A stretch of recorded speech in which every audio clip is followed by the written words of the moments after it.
Inilah kisah Kenshin dan Kaori, seorang pemuda kaya yang menyamar kerja sebagai cleaning service.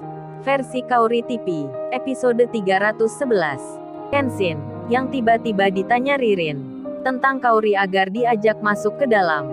Kenshin pun terkejut, dan tentu saja, ketika mendapat tanya itu, wajahnya Kenshin agak berubah, dan Ririn pun melihatnya. Ada reaksi dari Kenshin yang tak seperti sebelumnya. Dari situ Ririn jadi tahu akan hal yang dipikirnya.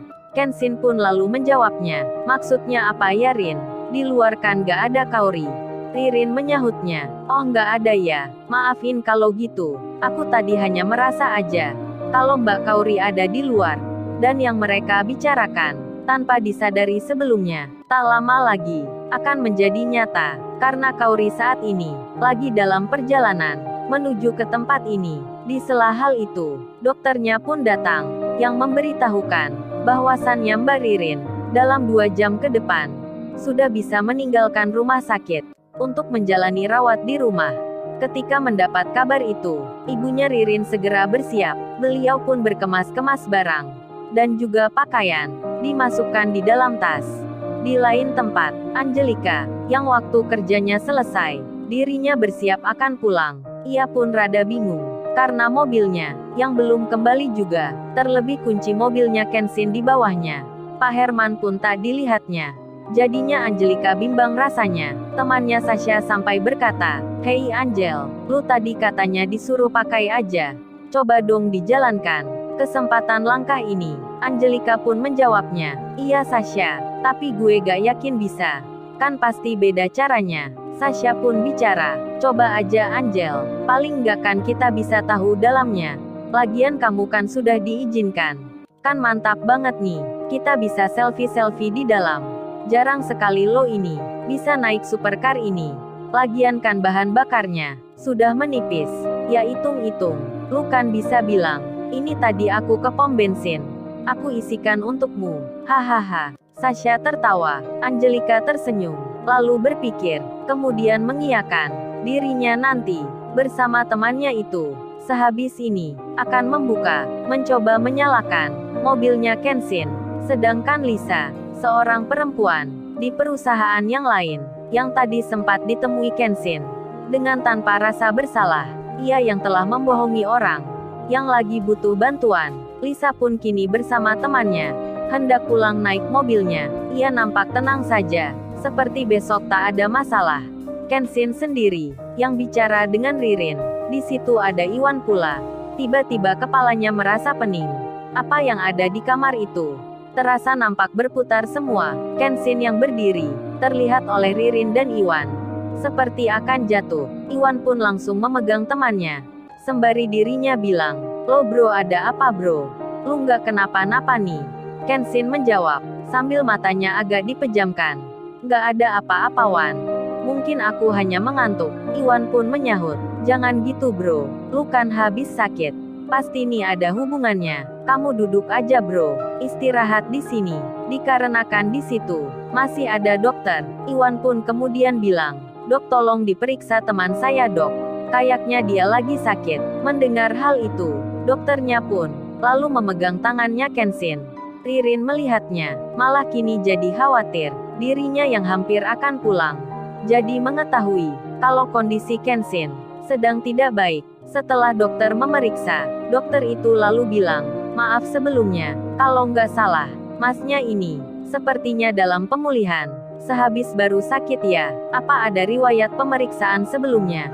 Saya mau melihatnya." Mendengar tanya itu, Kenshin pun mengeluarkan dompetnya.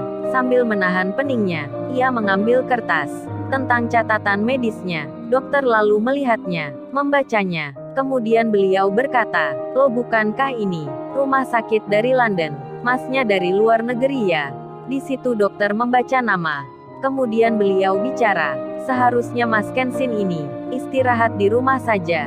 Jangan kemana-mana dulu. Ini tulisan dari rumah sakit sana. Termasuk resiko tinggi lo ini. Kalau Mas Kenshin kambuh lagi, bisa makin parah entar." Kenshin menjawabnya, "Nggak kok dok, ini hanya pening saja. Biasa minum obat. Tadi cuman telat aja." dan lupa membawa obatnya. Mendengar percakapan itu, Ririn pun jadi tahu. Ternyata Kenshin mengalami sakit sewaktu di London. Ia pun di hatinya merasa tak enak, merasa bersalah sendiri. Lalu sang dokter bicara, "Mas tunggu di sini ya. Saya ambilkan obat dulu." Kenshin mengiyakan, sambil dirinya masih duduk di tengah dokter yang sudah keluar. Kenshin lalu bicara. Ia berkata pada Iwan, "Wan, entar kamu antar Ririn pulang ya. Kayaknya aku gak bisa ini." Saat itu ibunya Ririn tak ada di situ. Jadi beliau tak mengetahui akan kondisi Kenshin. Kemudian Kenshin bilang ke Ririn, "Rin, kamu jangan bilang ibumu ya. Kalau aku habis sakit, aku entar merasa nggak enak. Jangan bener lo Rin. Jangan bilang ke ibumu." Ririn pun menyahut, "Tapi Ken, karena kamu jadi gini. Aku minta maaf ya. Aku merasa bersalah sekali.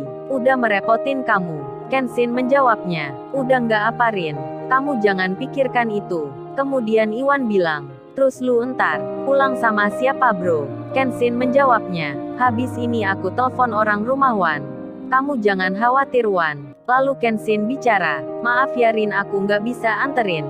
Entar Iwan aja ya yang mengantarkan kamu." Ririn terdiam, masih saja merasa bersalah.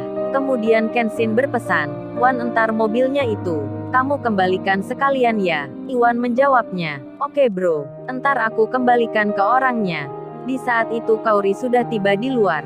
Ia bersama temannya, nampak memarkir mobilnya, dan Kaori pun berjalan mencari alamat kamar, di mana saat ini Ririn dirawat.